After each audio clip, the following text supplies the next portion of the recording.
May mga kasalanang sumusugat sa kaluluwa. May mga kasalanang tuluyang bumabasag dito. May mga kasalanang pabulong. At may mga kasalanang malakas na isinasara ang pinto ng biyaya. Ito ang kasalanang nagsasara ng pinto ng langit. Ang nakasulat sa talata 1:5-16, Tion 10, may kasalanang humahantong sa kamatayan. Hindi ito ang karaniwang kamatayan ng katawan, kundi ang walang hanggang kamatayan ng kaluluwa. Para sa mga hindi pamilyar sa mga terminong Katoliko, isipin ang mortal na kasalanan bilang espiritual na pagkatapon. Hindi ibig sabihin ito na tumigil ang Diyos sa pagmamahal sa atin. Ibig sabihin, tayo ang tumalikod sa Kanya. May ganap na kaalaman, may ganap na pananagutan. Ngunit kahit ganon, naghihintay pa rin ang awa. Ang kumpisal ang susi na muling bumubukas sa pinto. Pakinggan natin ang pagpapaliwanag ni Dr. Jose Gonzalo Ditching. So, dalawa ang klaseng ng kasalanan mga kapatid. Mortal at saka venial sin. Ang mortal ay deadly, nakakamatay ng kaluluwa. Ang venial sin ay less serious sin. Hindi siya nakakamatay ng kaluluwa. Okay? Surprisingly, ang ating mga kapatid sa ibang pananampalataya, mga non-Catholics, at saka yung mga Bible-alone Christians, hindi sila naniniwala na ang kasalanan ay may kategory, mortal at saka venial. For them, ang sa kanila ay all sin are the same. No? All wrongdoing are sin daw, kasi nasa Bible. Pero hindi po yun ang ibig sabihin sa Book of James. No? Surprisingly, hindi nila kinakategorize into mortal and venial sin. Lahat daw ng kasalanan ay pareho ang parusa, which is not biblical. Kasi napakalinaw naman sa Biblia mga kapatid na ito ay may category. All sins are not equal before God, nor dare anyone assert that the daily faults of human frailty will be punished with the same severity that is meted out to serious violations of God's law. So hindi mga kapatid pareho ang mga kasalanan. Napaka-unfair naman na ang konting white lies o konting bad temper paparesahan ng pareho sa kagaya ng murder, rape at saka yung mga karumaldumal na mga krimen, no? So ang Biblia mismo nagsasabi na hindi ito. 1 John chapter 5 verse 16. Sabi, if you see a believer commit a sin that does not lead to death, so meron palang sin that leads to death. Dito po galing ang turo ng mortal sin, no? Na may mga kasalanan na nakakamatay. So pag nakita mo daw ang kapatid mo na gumagawa ng kasalanan, sin that does not lead to death, meaning nito venial sin, you should pray to God, who will give that person life. This applies to those whose sins do not lead to death. So, venial sin, mortal sin. Makikita ba mismo ang word na venial, mortal sa Biblia? Hindi. Kaya may nagtanong, bakit marami kayong mga pinagsasabi na wala sa Biblia? Mga kapatid, ang ating tinuturo ay nasa Biblia. Ito pong mga term na purgatory, Trinity, venial, mortal, ito po ay label. No? Label na sa paglipas ng panahon, nahanapan natin ng tamang title, tamang description, ang isang turo sa Biblia. Na during the time, hindi pa naisipan na lagyan ng mga Bible writers ng kaukulang label. Kagaya ng 3 person in one God. Nung sinulat nila yon, hindi pa naman nila inisip na may lalabas na New Testament Bible, sila ni St. Paul at saka yung mga evangelists, nagsulat sila para as a form of letter to encourage their fellow Christians. Hindi naman nila inisip na maglagay ng textbook. So, walang label. Yung turo lang, hindi naman sila particular sa mga label at sa mga title ng turo. So, sa kalauna, paglipas ng panahon, na isipan para hindi magkakagulo-gulo, nilalagyan ng label at saka yung ng title, yung specific teaching. Like, incarnation. Wala namang incarnation. So, incarnation, yan po ay the Word became flesh. Ang second person of the Trinity, naging tao. So, nilagyan ng label. So, hindi po lahat ng mga words dapat kailangang makita litra por letra sa Biblia, no? Ito, ang turo ay nandun sa Biblia, pero yung label at saka title, naisipan na lang in the future as time goes by. At saka lumalim at lumawak ang pag-intindi ng mga turo na nakikita natin sa Biblia. Okay? So, nilibelan po itong sin na hindi nakakamatay as venial. Yung nakakamatay, mortal. No? So, ipag-pray daw natin yung mga taong gumagawa ng kasalanan na hindi nakakamatay. So, ang pag-intindi ko dito, pwedeng yung mga taong nasa kabilang buhay na namatay na wala silang mortal sin, pwede itong applicable sa mga taong nasa kabilang buhay na ipag-pray natin para sila ay mapunta sa langit. No? Pero ang punto ng verse na ito ay may kasalanan na hindi nakakamatay. Okay. 1 John chapter 5 verse 16 pa rin. But there is sin which leads to death. Meron talagang kasalanan na nakakamatay. And I do not say that you should pray to God. Kaya sinabi ni John, hindi na kailangan ipag-pray yun kasi patay na ang kaluluwa. Pagpatay na, wala na, di ba? So, there is a sin that leads to death. So, sino ba ang mas biblical? Ang turo ng Katoliko na pinundar mismo ni Kristo o ang turo ng mga ibang sekta? Napakalinaw po dito mga kapatid na there is sin that leads to death and sin that leads to death. Kaya tayo ay naniniwala sa mortal and venial sin. At saka kung gagamitin mo naman ang common sense, napaka-unfair naman na lahat ng kasalanan ay pareho ang parusa. For example, ang anak mo, nakita mo na kumuha ng candy. Pareho lang ba ang parusa mo kung siya ay nagnakaw sa iyo ng 10,000? Ha? O siya ay sinuntok niya? So, napaka-unfair naman. No? Common sense would tell us. And also backed by the Bible. Okay. So, sa mga kapatid natin sa ibang sekta, ito ang nakikita kong rason kung bakit ayaw nilang i-categorize ang kasalanan sa mortal at sa venial parehas lang. Kasi ito yung rason nila. Lahat na tayo ay nangangailangan, lahat tayo ay nangangailangan ng kapatawaran galing sa Diyos. So, kailangan natin ng kapatawaran galing sa Diyos. So, makasalanan ka man, o maliit lang kasalanan mo, o malaki ang kasalanan mo, parehas kang nangangailangan ng kaligtasan galing sa Diyos. So, pare-pareho lang yan. Kaya, napaka-delikado po na turo na ganyan mga kapatid, kasi ang tao, pag ganyan ang klaseng turo, walang nakakamatay na kasalanan at saka walang kasalanan na hindi nakakamatay, so ang tao ay hindi na siya magsisikap na maging banal. Bakit? Kasi ang sa isip niya, kahit big sinner ako, small sinner, pareho lang sa mata ng Diyos, so lubos-lubusin ko na lang. Kasi at the end of the day, I believe in Jesus Christ as my Lord and Savior, hihingi ako ng kapatawaran, lahat naman tayo makasalanan sa mata ng Diyos, no? Lahat tayo sa mata ng Diyos makasalanan, nangangailangan tayo ng kapatawaran sa Diyos. So, hindi ka na magsisikap na lumayo sa mga mortal sin at lumayo ang maging banal. Kasi at the end of the day, para sa'yo, malaki man at saka maliit, parehos lang ang kaparusahan. Napakamali po na ganyang turo at saka napakadelikado po. Okay? So, ang mortal sin mga kapatid, sinisira niya ang charity, meaning yung love of God. No?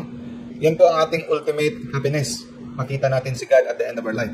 Tayo ay dinala dito sa mundo para to know God, to love God, and to serve God. So, pag atin siyang sinungay sa seryosong commandment, no? So, we commit a grave violation, we are turning away from God. So, pag tinalikuran natin siya, saan pa tayo pupunta? Wala na. Siya lang ang rason kung bakit tayo ginawa sa mundo. Akala na iba, kailangan nating sabihin na I hate God. No? Hindi mo kailangan sabihin you hate God, kinamumuhian ko ang Diyos para ikaw ay magkaroon ng mortal na kasalanan. Susuwayin mo lang siya sa isang utos niya na importante at seryoso. Ito ay equivalent ng pagtalikod mo sa Kanya. No?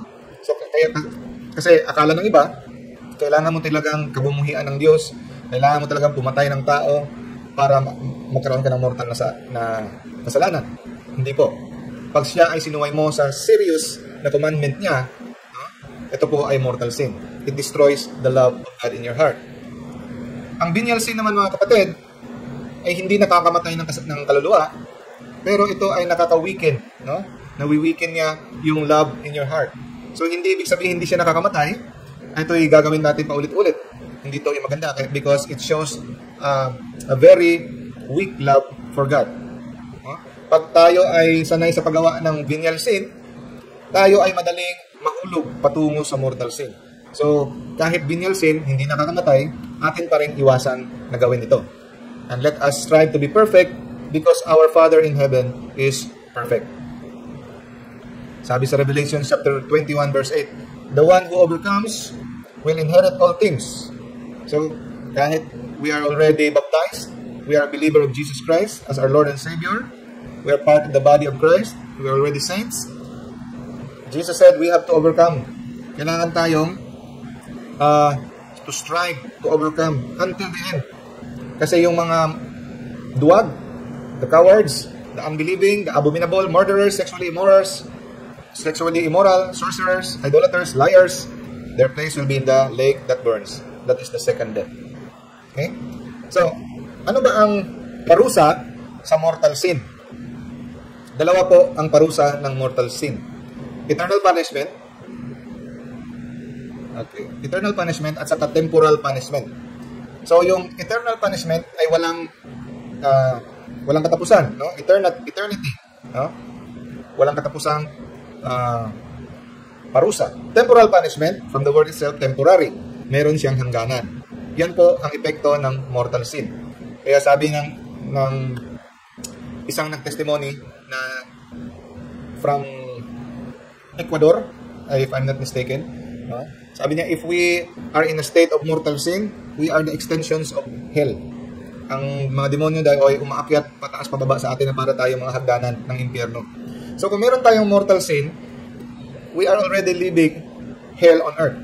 No? And at the same time, if we are on a state of sanctifying grace, we are living heaven here on earth. No? Kaya iwasan natin na magkaroon ng mortal sin. Kasi if we die in the state of mortal sin, kahit isa lang, enough na. Akala natin, kailangan 20, kailangan marami. No. Isang mortal sin lang ay sapat na kung tayo'y mamatay na meron kahit isa lang nito na hindi natin nahingi ng kapatawaran. No? Hindi natin na-confess, hindi natin na-repent. Okay. Why is there an eternal punishment? Bakit merong eternal punishment? So, eternal punishment is due to the unrepented mortal sin. A person who commits a mortal sin essentially cuts himself off from the grace of God. So, pinuputol po natin ang ating ugnayan sa grasya ng Diyos. Alam naman natin, sabi ng Bible, we are saved by grace. Sa grasya po, galing. Saan ba galing ang grasya? Kay Kristo. Sa kanyang pagtubos doon sa krus. Doon lahat galing ng grasya. E pag tinalikuran natin siya sa paggawa natin ng ating mga kahilayan, ating mga kagustuhan, sinuway natin siya sa seryosong bagay na pinagbabawal niya, hindi mo na kailangan sabihin, I hate you, o kinamumuhian kita, no? Hindi na. Tinalikuran mo na siya pag pilit mong ginawa, no? Yung pinagbabawal niya.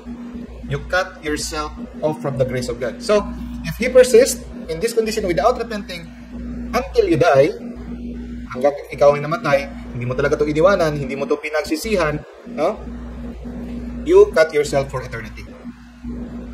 So, if sa Catechism 1035, sabi, official teaching ng simbahan, immediately, sige na, pagkamatay mo, so you will be judged. After that, the souls of those who die in the state of mortal sin descend into hell. Pagkamatay mo pa lang, you will be immediately judged, particular judgment. If you die in the state of mortal sin, you descend into hell immediately. So, where they suffer the punishments of hell, eternal fire. The chief punishment of hell is eternal separation from God. So, eternal separation po from God. No? Kasi tinalikuran mo na siya nung ginawa mo ang mortal sin. So, an example po ng mortal sin ay neglecting the Holy Mass. Yung hindi mo pinangwalang halaga mo ang banal na misa, ang santos na misa. So the Catholic Church teaches that one needs to attend the Mass every Sunday under the pain of mortal sin. No? So, yan po ang official na turo ng ating simbahan na kailangan natin to assist in the Holy Eucharist every Sunday under the pain of mortal sin. So, meaning, if we place such a low value upon the worship of God and the sacrifice of His Son, no, we place a low value, hindi natin pinahalagahan ang pag-worship kay God.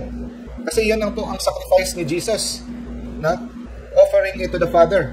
Pinawalang halaga natin yan, no? At ginawa niya yan para sa ating salvation, kasi mag-attend tayo ng football game, PBA game, boxing, or magpapaherdo tayo, mas pinili natin yan kumpara sa ating obligation to worship God, then we cut ourselves off from the grace of God. Yan po, napakahalaga po ng the Eucharist. Napakahalaga po ng ating worship kay God. At saka isa lang po ang klaseng worship ang katanggap-tanggap sa Kanya, the holy sacrifice of the Mass. So, yung iba, family, pupunta sa beach, hindi magsisimba, kasi they think God will understand, magra-rides on a Sunday, walang simba-simba, magbabike, iikot, sa ang layo-layo ng aabutin, magpapaherdo, magpaparibandang walang oras, hindi magsisimba because God will understand.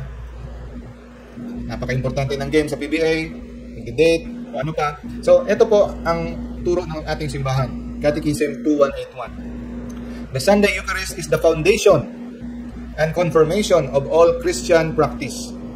Pingulitin mga kapatid. It is the foundation and confirmation of all Christian practice.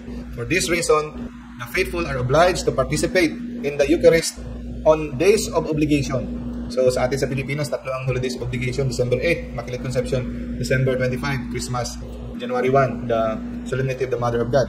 Kahit hindi po Sunday yan, dapat ka magsimba. At saka all Sundays. So, those who deliberately fail in this obligation, pag sinadya mo talaga, dahil mas pinili mo ang mga ibang bagay, ang created things, compared to the Creator, you commit a grave sin. So, if we persist in insulting God this way, we, until we die, without repenting, na hindi nagsisisi, we have neglected the Mass, we will merit eternal punishment. Yan po ang example ng mortal sin. Maraming mga Katoliko, hindi na nagsisimba, nagsisindi lang ng kandila sa mga kota, o nagbabasa lang sila ng Bible, ginagaya na rin nila yung mga born again, ng mga Protestants, no? Napakahalaga po ng Holy Mass. Sabi sa Hebrews chapter 10 verse 25, let us not give up the habit of meeting together. Ito po ay nagsisignify na Holy Mass during the early Christians, like some are doing. Instead, let us encourage one another all the more since you see the day of the Lord is coming near. Tapos, for there is no longer any sacrifice that will take away sins, sabi sa Hebrews. No? If we purposely go on sinning after the truth has been made known to us, kung alam mo, ang pinag-uutos ng Diyos ay sinasadya mo pa rin gawin, deliberate. Yan po ay isang requirement para maging mortal sin. Deliberate, alam mo. So instead, all that is left to wait is the coming judgment unto the fierce fire, which will destroy those who oppose God. No? So anyone who disobeys the law of Moses is put to death without any mercy. Sabi sa Hebrews. When judged guilty from the evidence of 2 or more witnesses, what then of those who despise the Son of God, who treat as a cheap thing the blood of the covenant? Ito. At ano tong treating as a cheap thing the blood of the God's covenant? Yan po ay ang banal na misa. Tinitreat mo as cheap. Pinapawalang halaga mo. Hindi ka nag-a-attend hindi ka nagsisimba. Yan ang iba pa nasasabi, hindi ako pala simba, pero parati kong iniisip, may Diyos na kinikilala. Hindi pala simba. No. You are treating as cheap the blood of God's covenant if you do not attend the Holy Mass. So, which purified them from sin? Who insult the Spirit of grace? Ito po. Sasabi ng iba, akala ng iba, pag marami silang mga ginawang mga mabuti, pagkamatay mo, pag nakaharap ka kay Jesus sa hukom, kukuha si God ng calculator, ito total niya lahat ng mga ginawa mong mabubuti, tapos ikukumpara niya sa mga ginawa mong mga kamali. Pag marami ang ginawa mong mabuti sa mali, langit ka. Pag marami ang ginawa mong mali sa mabuti, so impyerno ka. Hindi po ganyan. Ito, basahin natin ang Ezekiel chapter 3 verse 20. When a righteous man turns his righteousness, no? So meaning, ano na siya, no? Christian na siya. Righteous in front of God, he is baptized. And then, he turns away, ibig sabihin, gagawa siya ng mortal sin. So, tapos, ikaw ay matigas ang ulo, So God will put a stumbling block before you, place an obstacle before him, and he will die. Since you have not warned him, warning din sa atin. Pag nakita mo kapatid mo may gumagawa ng kasalanan, hindi mo winawarningan, you will be responsible for his blood. And then, he will die in his sins. Kita mo itong pinalaki ko yung letters. And his righteous deeds, lahat ng mga ginawa niya mga mabuti, will not be remembered. Huwag kang umasa dahil nagsiserve ka kay Lord.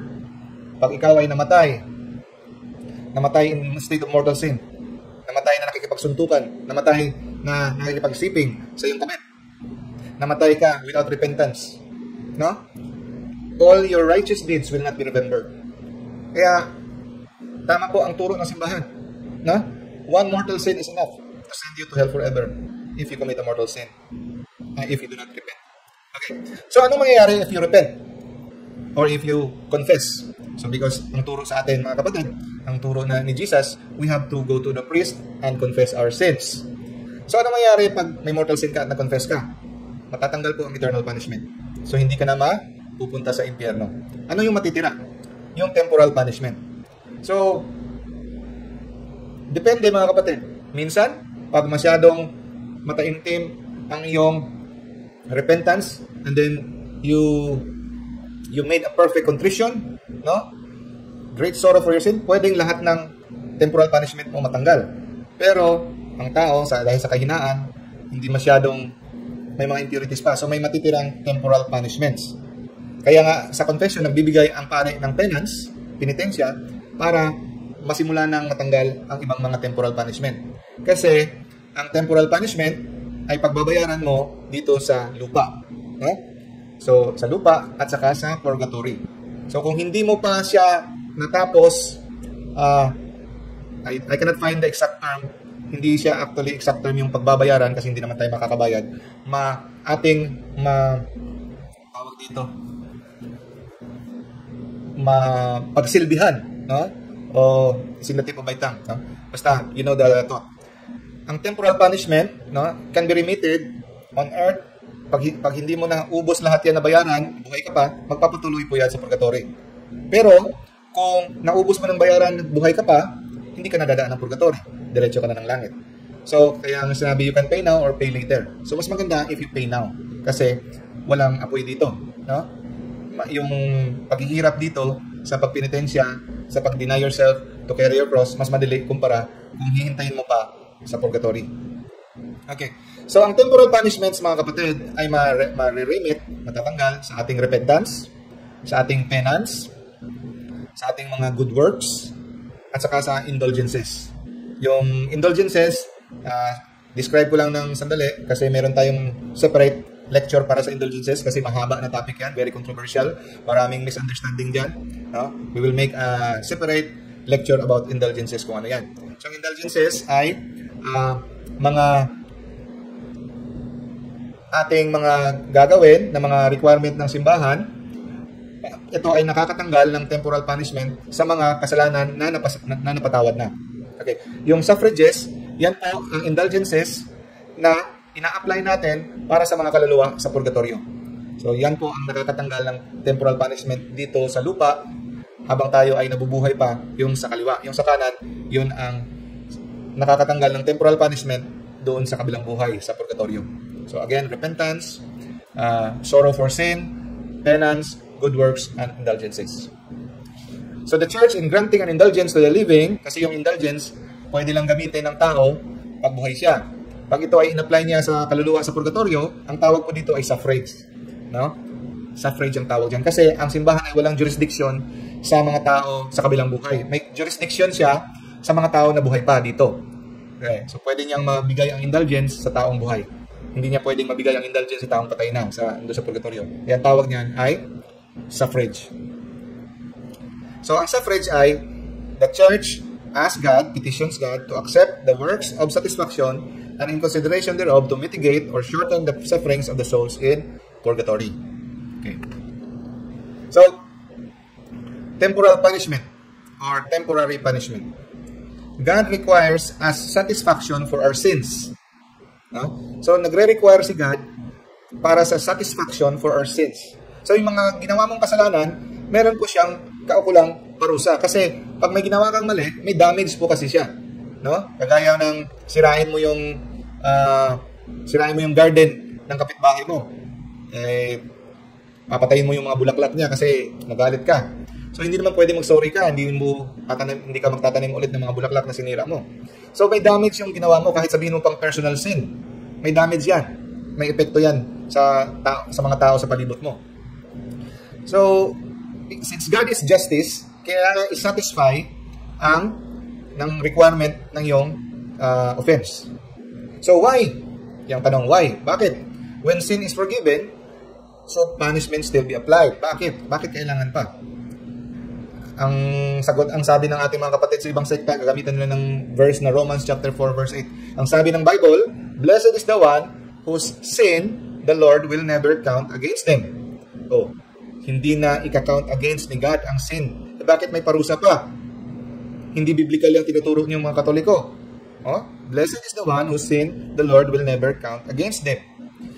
So, ang sagot ganito mga kapatid. While God is perfectly merciful, He is also perfectly just. It would be an injustice if there will be no consequence for sin. So, God will not be a just God kung walang konsekwensya ang ating kasalanan. No? Napaka-unfair. Sasabi ka lang ng sorry, mapatawari ka na, hindi mo i-repair ang damage na ginawa mo. So, sinabi po dito mga kapatid na blessed is the one whose sin the Lord will never count against them. Ang ibig po sabihin yan, kinalimutan na niya ang kasalanan mo. Pinatawad ka na niya. The guilt of the offense has been forgiven. Ito po, para makita niyo. Kaya nga po, hindi ka na mapupunta sa impyerno. Kinalimutan niya na ang kasalanan mo. The guilt of your offense has been removed. Kaya, eternal punishment. Ang temporal punishment po, hindi ibig sabihin na hindi na niya kinalimutan. Kinalimutan niya na. Pero, ang temporal punishment po ay epekto ng kasalanan mo. Ikaw po ang gumawa niyan. Epekto po yan. So, kailangan mong i-repair ang damage. So, dahil sa kagagawan mo, you have to repair the damage. Pinatawad ka na niya. Hindi ka kinalimutan na nga niya eh. No? But, ito ay consequence ng iyong kasalanan. So, even if we have repented of our sins, the effect of our sins are still out there in the world and affect those around us. Ganito kayo mga kapatid. Pag ikaw ay nag-imbento ng kwento, chismis sa iyong kapatid, sabihin mo, siya ay magnanakaw. Pero hindi siya nagnakaw. O sabihin mo, siya, yung babaeng yan, paggabi, sideline niya, prostitute yan. Pinagkalat mo. So, nalaman na ikaw ay nagpakalat ng chismis. Nag-sorry ka. Mahirap patawarin yan. Nagkalat ka ng sinirang pangalan niya. Pero pinatawad ka niya. By some miracle, pinatawad ka niya. Kahit pinatawad mo siya, yung damage, yung mga kwento, lumipad na, umabot na sa Bohol, umabot na sa Cebu, umabot na sa Manila, yung kwento kasi may mga text messages, Facebook, lahat. Sira na ang pangalan ng babae, sinira mo. The damage has been there. It's so unfair that you will just say sorry at hindi mo i-repair. So, kahit pang pinatawad ka na niya, kumalat na ang kwento. So, yan po example. The temporal punishment is due to sin even after the sin itself has been pardoned by God is clearly the teaching of the Scripture. So, biblical ba ang temporal punishment? Yung punishment even after the sin has been forgiven. Yes po, andyan po sa Bible. Wala po tayong ginagawa-gawa na sa ating sarili. Hindi po tayo puro common sense lang. Pero hindi po ibig sabihin, dahil nagbabasa tayo ng Bible, hindi na tatanggalin na natin ang common sense sa ating mga utak.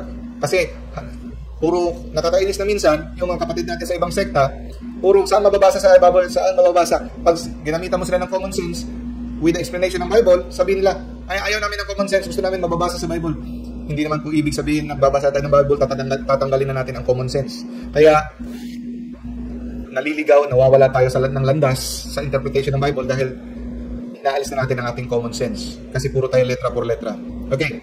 It is clearly the teaching of Scripture. Temporal punishment. Ito po. God hindi si Adan at saka si Eva nagkasala. Pinatawad ng Diyos. No? Pinatawad sila ng Diyos. Kasi anong ebidensya na pinatawad sila ng Diyos?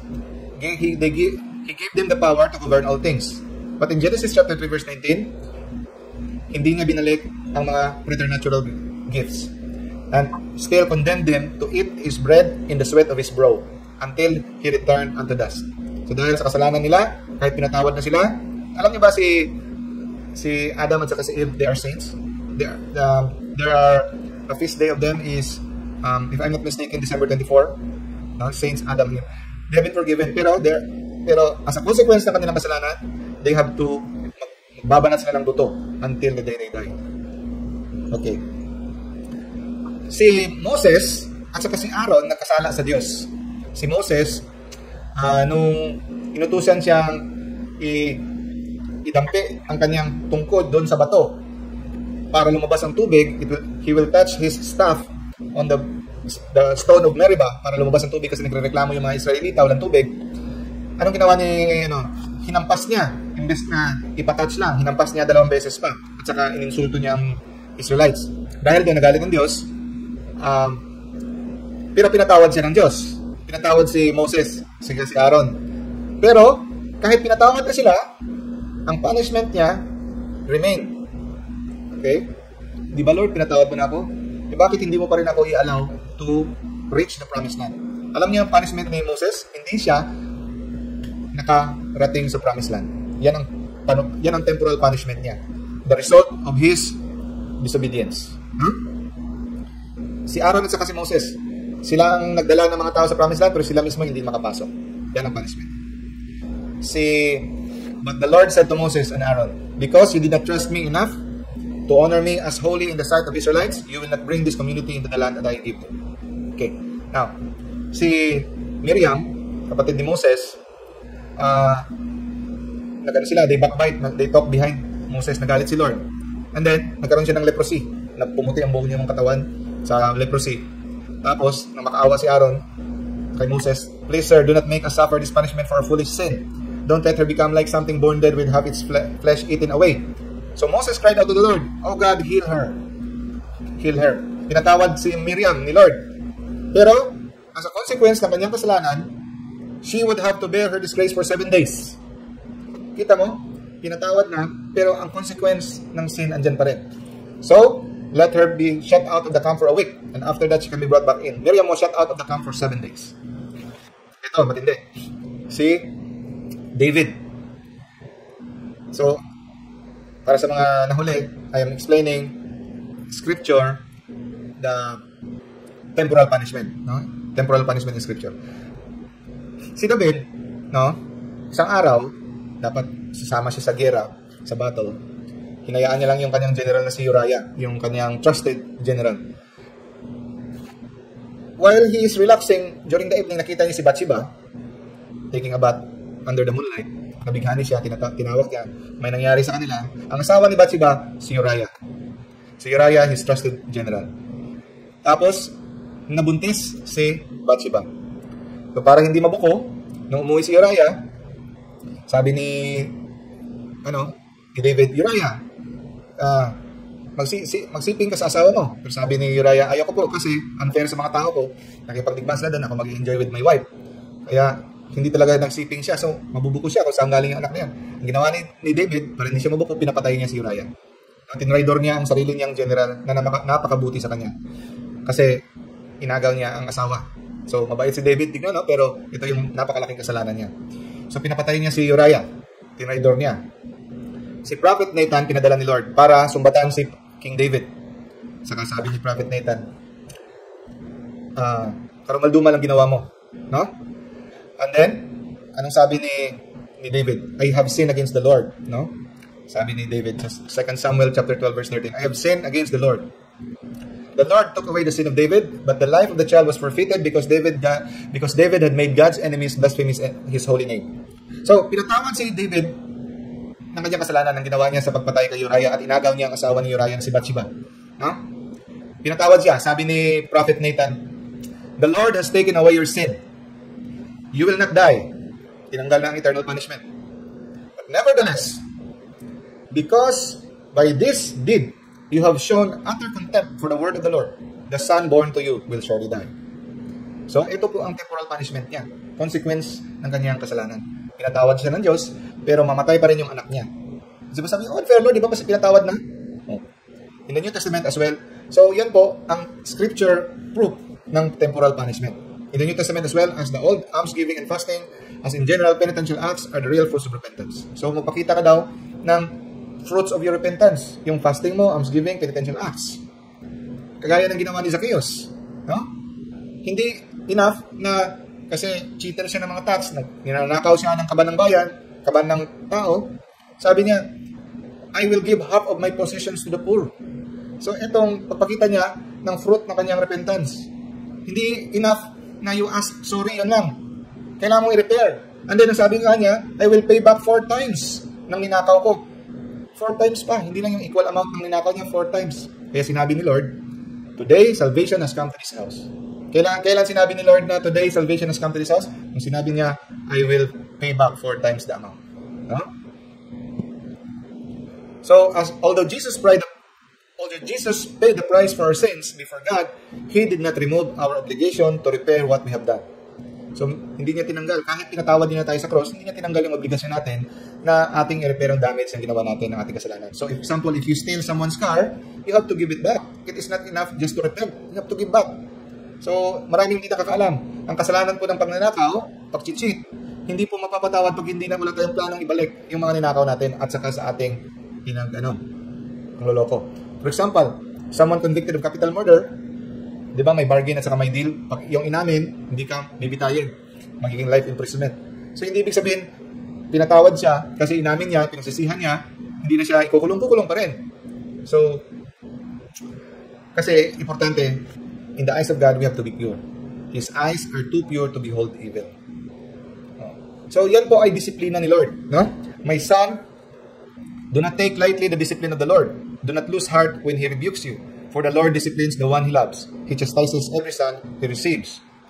So, God disciplines us. It could be here in this earth or in the other, in the next, in the purgatory. Discipline us for a short time so that we may share in His holiness. Walang disiplina na enjoyable. It is painful. But, in the end, it will become for our good. Meron pong hindi na daraan ng purgatorio. Sabi dito sa 1 Peter chapter 4 verse 1. For as much then as Christ had suffered for us in the flesh, arm yourself likewise with the same mind, for he that suffered in the flesh had ceased from sin. So, kung ikaw ay nagsuffer na from the flesh, nawala na yung mga kasalanan mo. Yan po ang ating nanaisin. So, some in this world will suffer enough to cleanse them for all their sins before they die. These are the exceptional and heroic people. Tatanong iba, paano yung makasalanan yung thief on the cross, yung magnanakaw kasama ni Jesus? Bakit siya dumiretso, hindi na siya dumaan ng purgatory? Bakit dumiretso na siya? Kasi po, anong nangyari sa thief on the cross? Baptism by blood po nangyari doon, no? Baptism by desire. Kasi wala na siyang chance. He died receiving the Lord. So, the teaching in the church, if you are baptized, all your sins are forgiven. Plenary indulgence, washed new, no? So, all your sins are washed away, pati temporal punishment washed away if you are baptized. So, ang nangyari dito sa thief on the cross, it is his baptism by desire. No? Kaya straight siya sa langit. So, another nakalimutan kong Bible proof ng purgatory is 1 Peter chapter 4 verse 6. For this is the reason the gospel was proclaimed even to the dead, so that though they had been judged in the flesh as everyone is judged, so judged na, no? So, the gospel was proclaimed even to the dead. Patay na. They have already been judged. Pero the gospel was proclaimed even to them. So, they might live in the Spirit as God does. Okay? Ito yung nakalimutan kong verse. So, mga kapatid, lampas lang muna tayo ng konti. Share ko lang itong mga Alam niyo ba na sa Rome, merong church na for the souls in purgatory. Church na in honor for the souls in purgatory. And malapit lang siya sa Vatican, across the river Tiber, no? So itong church na ito ay ang history nito 1897 sa isang chapel sa Rome, nasunog, tapos may lumitaw na mukha ng tao sa wall. So si Father Victor Jowett, itong pari na to ay may devotion sa mga souls in purgatory. Nagpatayo siya ng simbahan na dedicated to the souls in purgatory para maingganyo ang mga tao to pray for the souls in purgatory. So ito yung simbahan sa Rome, no? Ito yung kanyang labas. Ito yung pangalan niya, Sacro Cuore del Suffragio. So ito po ang interior ng simbahan. Meron siya maliit na museum which contains artifacts that prove the existence of purgatory. So it is a collection. Ito yung mga konting collection to prove the existence of purgatory. Actual physical evidence to prove the existence of purgatory. So ito po example. So 30 years after dying due to childbirth in 1785, ang mother-in-law, no, na a woman reportedly appeared to her daughter-in-law, Margaret de Merli. So napakita yung mother-in-law sa kanyang daughter-in-law. Nag-instruction po siya na mag-travel sa shrine of Our Lady of Marienthal at saka nag-request siya ng pamisa para siya ay madala sa langit. Nung siya ay nakaalis na, araw na aalis na siya, papunta na siya sa langit dahil sa mga pamisa, nag-iwan siya ng marks, burning marks sa libro ng kanyang daughter-in-law. Ang libro na ito ay Imitation of Christ. Ito yung kamay niya na nag-aapoy, nasunog yung libro. Nandyan po yan sa museum. He left, no, burning her prints into the pages of the Imitation of Christ. Next example. On All Souls Day in 1731, the former abbot, Father Panzini, napakita siya sa isang madre na hingi siya ng pamisa. So nag-iwan siya ng burning handprint sa wood at saka cross na burning sign, no? And then sa sleeves ng madre, napasok ang madre sa kanyang kamay, sa sleeves ng kanyang damit, no? It is the soul of Father Panzini na hingi ng prayer at saka misa. Ito isa. When suffering from tuberculosis, si Sister Maria of St. Luigi Gonzaga, no, nagdepression siya kasi nagkasakit siya ng tuberculosis. And then, when she died on June 5, 1894, napakita siya sa isang fellow sister sa kasama niyang madre, no? Si Sister Margarita. Naghingi pa rin siya ng pamisa at saka pagdasal, and then nag-leave siya ng mark sa pillow, burning mark sa pillow ni Sister Margarita. Ito. Itong burned hand mark on the nightshirt of Joseph Liliox. Ang kanyang nanay naman na namatay, no? Reminded him that he was under obligation to have masses celebrated for her and for his father. So ito, yung burning mark ng kaluluwa na naiwan sa kanyang damit ni Joseph Liliox. Ito naman ay prayer book ng isang babae na si Maria Zagante, no? Ang nag-iwan ay isang friend niya na si Palmira Rastilli, no? So nanghingi pa rin siya ng pamisa. So kaya mga kapatid, pag nagpakita ang isang kaluluwa, isa lang talaga ang ibig sabihin niya, nanghihingi ng prayer at saka pamisa. Wala nang iba. They are allowed by God to appear to the people on earth for prayer and Holy Mass. Hindi para magmulto, mananakot, hindi para magtuturo ng mga sikreto, wala. Because pag nagturo ng sikreto at nag-communicate yan ng iba pang mga bagay, that is already divination and necromancy. Pinagbabawal ng Diyos. Isa lang ang hinihiling nila. Pamisa at saka dasal. No? At saka ito, burning handprint sa isang prayer book, no? Sa kanyang brother na si George. So, living a life without devotion to religion left him in between. Kasi hindi siya masigasig sa devotion sa kanyang religion. Skate supposedly pressed his fingers into his siblings' German prayer book. So, how long do souls remain in purgatory? According to sa words ng mga saints. So, ang sister ni Saint Malaki stayed in purgatory for a very long time. Kahit nagpamisa na siya ng matagal, despite the masses, prayers, and heroic mortifications the saint offered for her. Yung saint na yung nag-offer sa kanya ng prayers, mortification, and masses. Kahit doon, nanatili pa ng matagal ang kanyang sister. Ito, si Saint Vincent Ferrer. Nung namatay ang kanyang sister, nag-offer siya ng many masses for her soul. No? And then, she appeared to him at length and told him that kung hindi dahil sa kanyang powerful intercession at sa mga penitensya at pamisa, she should have remained an interminable time in purgatory. Meaning ng interminable, napakatagal na time sa purgatory kung hindi dahil sa kanyang mga pamisa. No? Okay. Sa Dominican Order, ang rule ng Dominican Order, sa kada anniversary ng death ng kanilang mga Master General, they pray for them. Kahit several hundred years nang namatay, they are still required to pray for them. Ibig sabihin, hindi natin alam kung kailan sila. So, and these men are known to be holy. Pero pinipray pa rin nila several hundred years nang namatay. Tayo, bago lang ka mamatay, sabihin nila kaagad natin, happy birthday in heaven. No more pain. So, anong no more pain ka dyan? Pag narinig ka ng mga santos, papagalitan ka. Because hindi mo alam, kahit ano pa ka-holy yan, hindi mo alam kung andun pa sila sa purgatory. Si Saint Anthony tells the story of a sick person who suffered so atrociously. May isang taong nagkasakit. Ang nagkwento nito si Saint Anthony. Nagpipray siya, nakunin na siya ni Lord kasi naghihirap na siya. No? And then, one day, an angel appeared to him. Sabi, God sent me here to offer you a choice. You can spend 1 year of suffering on earth, pagpatuloy mo yung paghihirap mo sa iyong sakit, 1 more year, or 1 day in purgatory. Pili. Sabi niya, yung mamatay na ako ngayon, tapos 1 day lang sa purgatory. Yan ang pipiliin ko kumpara sa yung 1 year suffering with my disease here on earth. So, ang pinili niya, mamatay na siya kagad, and then 1 year in purgatory, 1 day in purgatory. Tapos, nung nakita sila ulit, so namatay na siya, andun na siya sa purgatorio. Nakita niya ulit yung angel na kinausap niya. Sabi niya, you deceitful angel, yung manluloko ka na anghel, 20 years ago, no? At least 20 years ago, you said, sabi mo sa akin that I will spend 1 day. Pero ngayon, 20 years ago, grabe aking suffer. Sabi ng angel, you poor deluded soul, your body is not even buried yet. Hindi mo ba alam? Akala mo 30 years na ang lumipas? Ibig sabihin, ganun ka sakit ang karanasan sa purgatory na kahit ilang minuto pa lang. Hindi pa nga nalilibing ang katawan niya. Ang katawan mo ay hindi pa nga nalilibing. Your body is not even buried yet. Pero, feeling ng tao na nasa purgatory, 20 years na. Kaya huwag kang umasa na doon mo na lang pagbabayaran sa purgatory yung temporal punishment mo. Dito pa lang sa lupa, you already have to pay for it. No?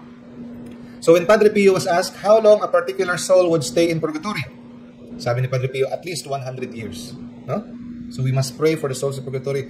Tayo, napaka-insulto niya sa Diyos, mga kapatid. Sobra pa tayo sa simbahan. Nagka-canonize tayo. Pag may tao tayo namatay na friend, happy birthday in heaven. See you in heaven, no more pain. Di po alam eh. Parang, anong tawag dyan? Usurpation of authority. Kinukuhanan mo ng insulto sa Diyos. Parang ikaw na yung judge of the living of the dead. No?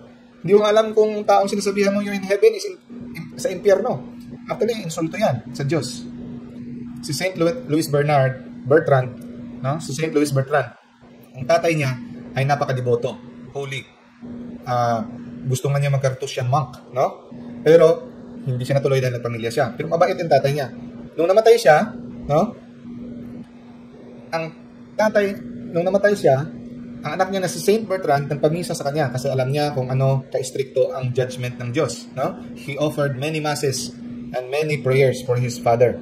Pero nabigla siya, no? Nung nagpakita ang tatay niya, a vision of his father still in purgatory. So, kaya nung nakita niya ang tatay niya still in purgatory, dinouble niya ang kanyang mga suffrages, misa at saka dasal. And then 8 years had passed before he obtained the release of his father.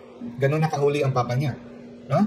So, kayo, badjing-badjing lang tayo kasi akala natin mabait na tayo, no?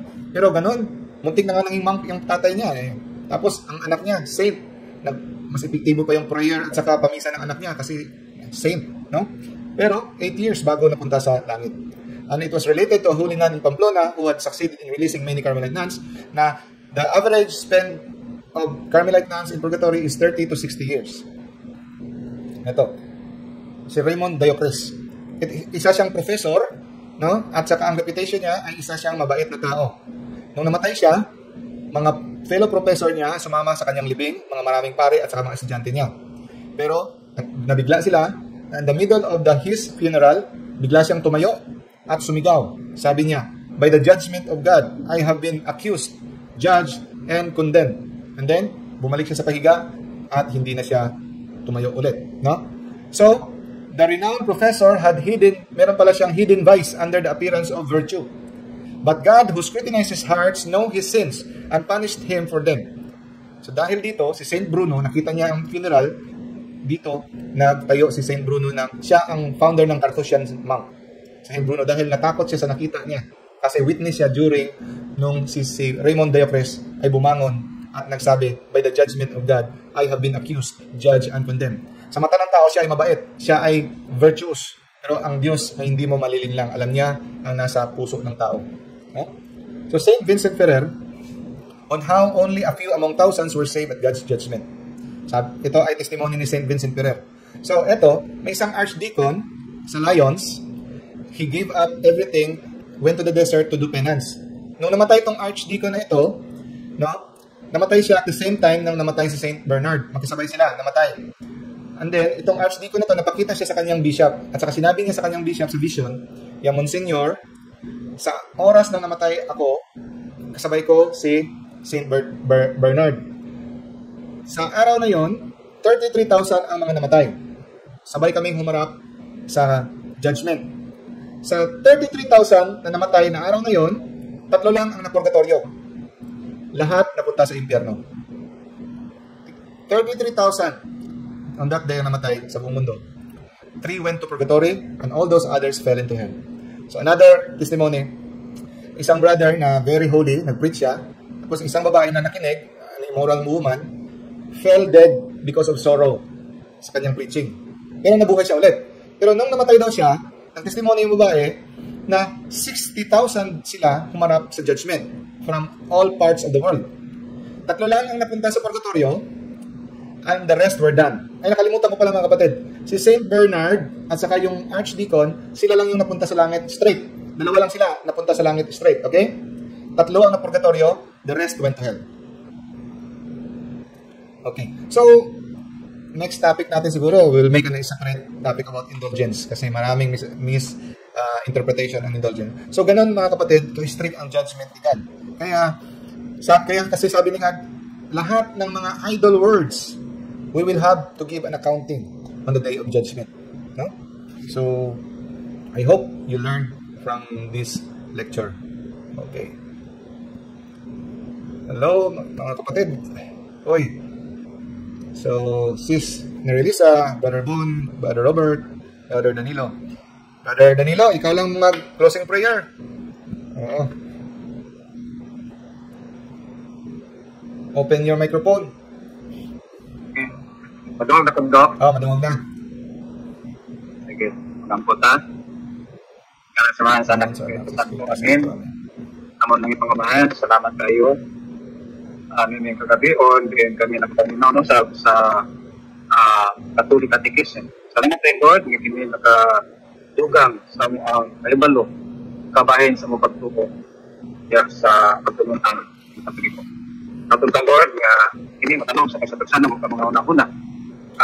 Ang kini magamit, panahon kami anak sa mga kahintang na among yung kinanglan kini nga mga puno.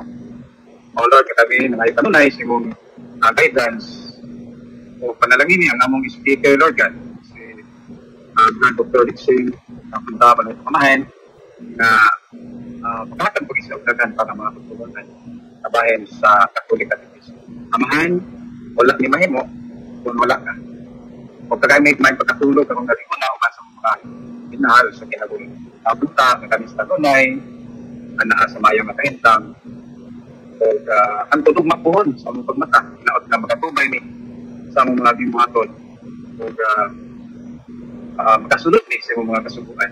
Ini ang mga pangayo, sa kamatang kinadis mo pa na kapag ng Kristo, basta panabang sa mga Birhen. Amen. Samahan sa anak. Amen. Thank you, Brother Danilo. So, brother and sister, tama. See you next week. Thank you for everything. Sige po.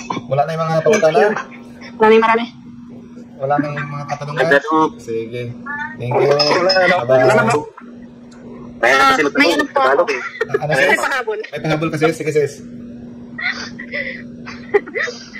Hindi ko lang po alam kung kasi may time na yung kapatid ko, araw yun ng All Souls Day. Tapos yung kapatid ko nag-direct ng kandila doon sa puntod ng lolo ko. Pero hindi na namin kasi naabutan yung mga lolo ko.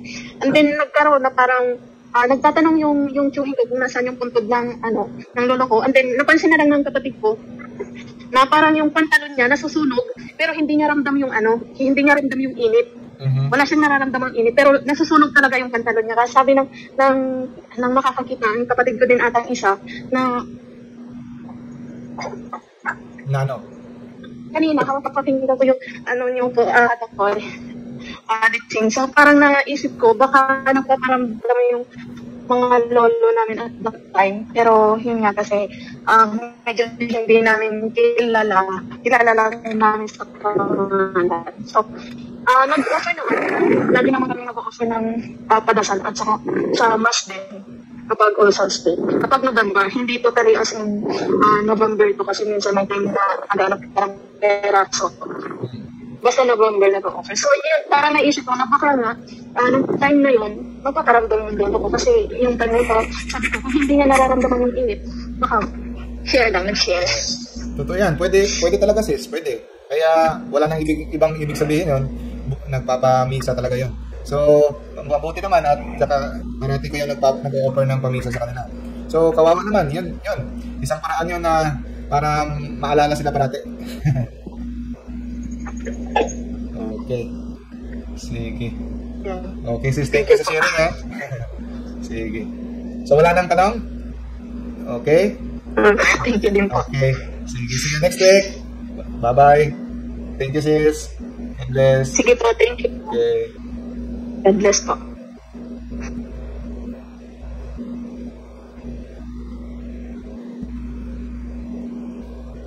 Thank you for watching this episode of Don't You Know, and let's do the logic. If you found this topic meaningful, don't forget to like, comment, and share with someone who needs clarity in faith. Subscribe and hit the notification bell so you won't miss the next deep dive into truth and theology. Together, let's keep asking, thinking, and believing with logic and love. See you in the next episode.